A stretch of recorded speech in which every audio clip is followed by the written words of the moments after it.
So why do youths join gangs? Some of the prominent reasons why they do. Gangs provide youths with an opportunity to associate with their peers and to obtain a sense of belongingness. Many gang members have reported that they joined gangs to be affiliated with their friends because a number of their friends were already in gangs.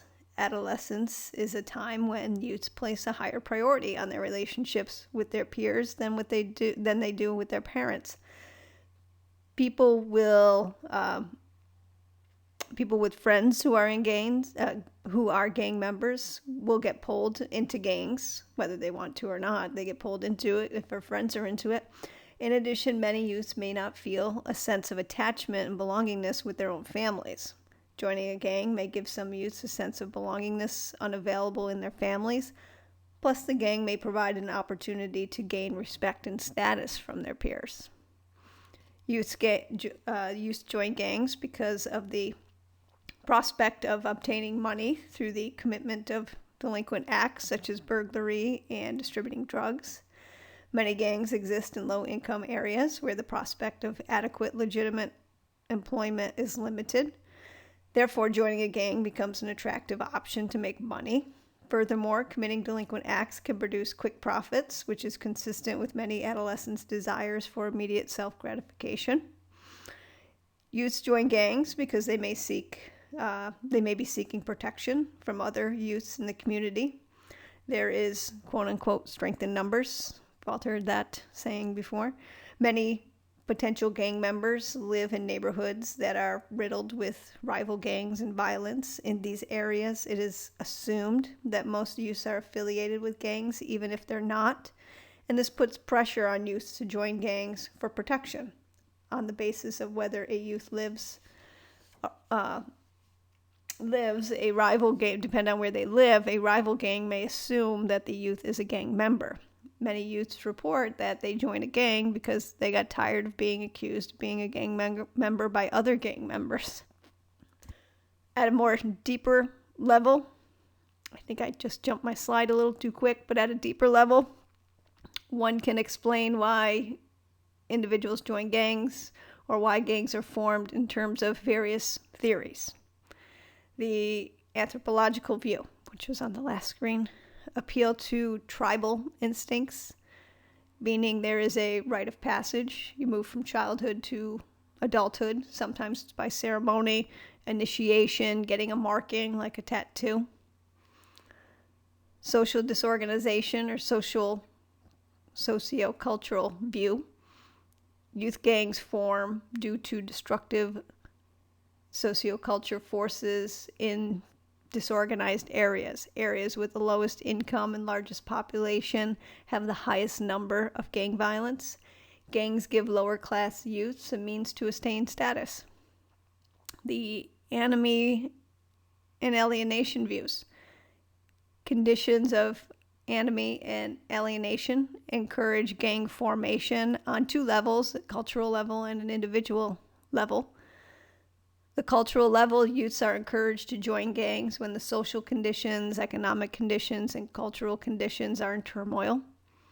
On an individual level, kids are encouraged to join gangs as a result of being socialized on the streets versus by conventional institutions like school and by their parents and by schools. Kids feel alienated from their parents and society, so what do? They turn to gangs. The trait view. Gang members have biological and psychological traits that make them prone to violence and to joining gangs. Life course view. Gang involvement is indirectly related to continued participation in street crime and to the probability of being arrested. Once in, youth continues on a path to be they continue on their path of delinquent behavior. The rational choice view. Youths may make a rational choice about joining a gang. I mentioned this couple of these already at the beginning. Basically, the decision to join a gang was made after assessing the legitimate opportunities. They weigh the benefits against the cost.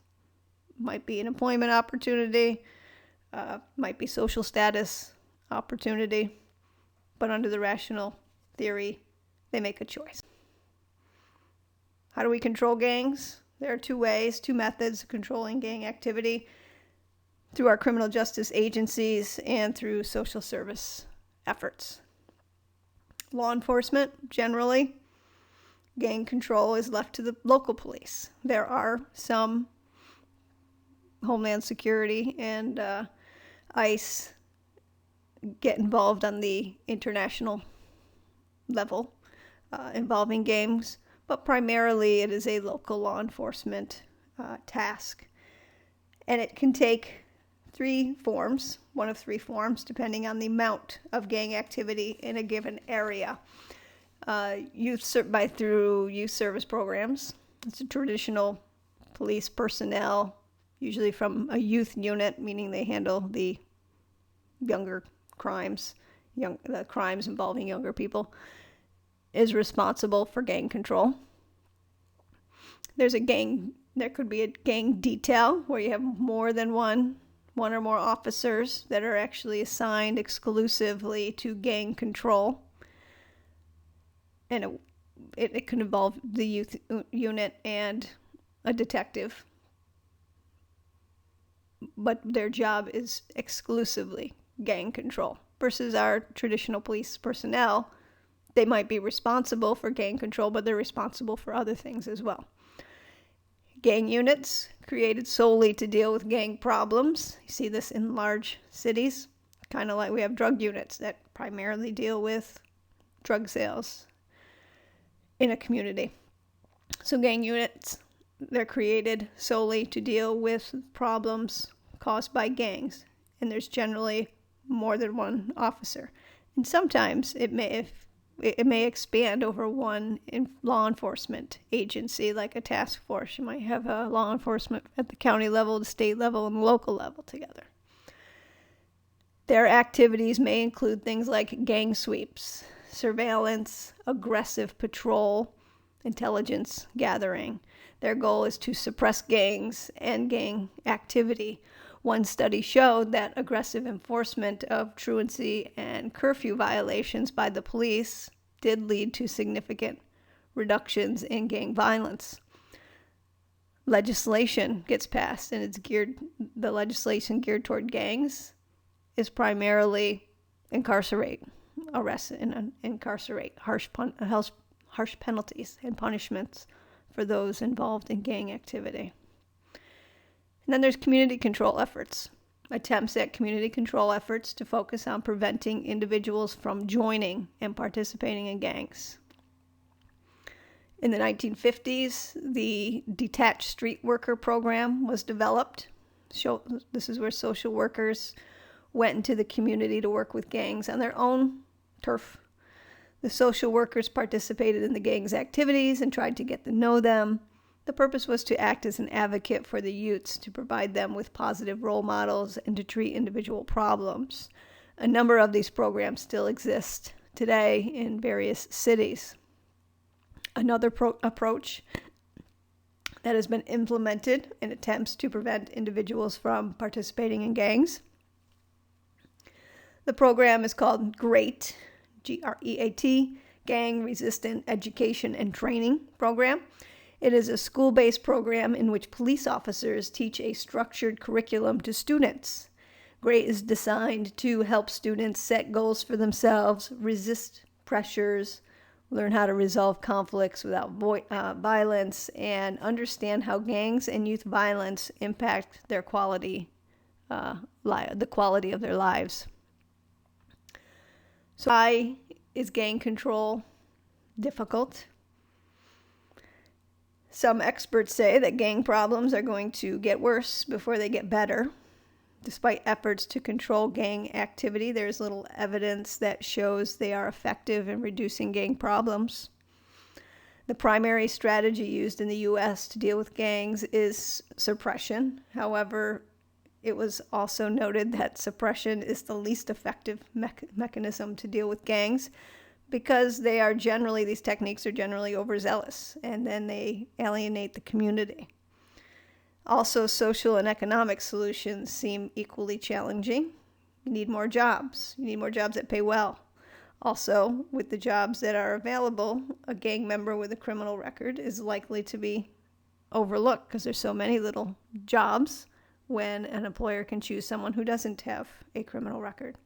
So what's the solution?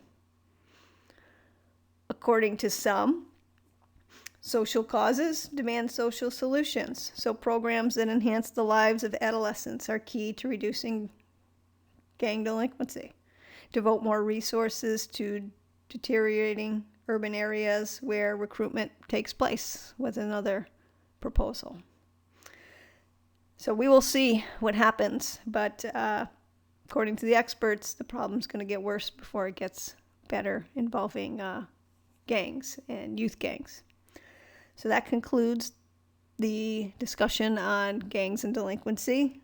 The next week's topic, we're going to explore schools and its effect or its role on delinquency.